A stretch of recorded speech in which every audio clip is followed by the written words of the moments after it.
स्वातंत्र्यवीर पदवी सरकारनं बहाल केलेली नाही अशी माहिती सावरकरांचे पंटू सात्यकी सावरकर यांनी कोर्टात दिली आहे। स्वातंत्र्यवीर ही जनतेनं बहाल केलेली पदवी असल्याचं सात्यकी सावरकर म्हणाले।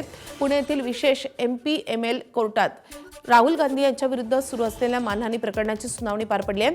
त्या सुनावणीवेळी सात्यकी सावरकरांनी माहिती दिली आहे। त्याचप्रमाणे स्वातंत्र्यवीर सावरकरांनी काही पुस्तकं इतरांच्या नावानं प्रकाशित केली होती, तर काही पुस्तकं इतर लेखकांनी सावरकरांच्या नावानं प्रकाशित केली असल्याची शक्यताही त्यांनी नाकारली नाहीये। गेल्या 3 महिन्यांपासून या खटल्या प्रकरणी सुनावणी सुरू आहे।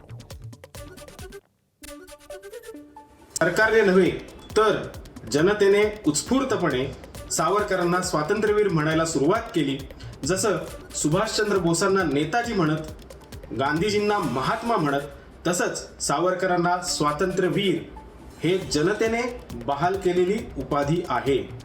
दुसरा मुद्दा असा की सावरकरांनी विपुल प्रमाणात लिखाण केलेलं आहे। सावरकरांचं जे साहित्य हे प्रसिद्ध झालेलं आहे, प्रकाशित झालेलं आहे, किंवा त्यांनी जे टोपण नावाने लिहिलं आणि नंतर ते त्यांच्या नावाने प्रकाशित झालेलं आहे, प्रसिद्ध झालेलं आहे, त्या कुठल्याही पुस्तकात राहुल गांधी यांनी जे सावरकरांविषयी वादग्रस्त विधान केलेलं आहे त्या घटनेचा उल्लेख नाही।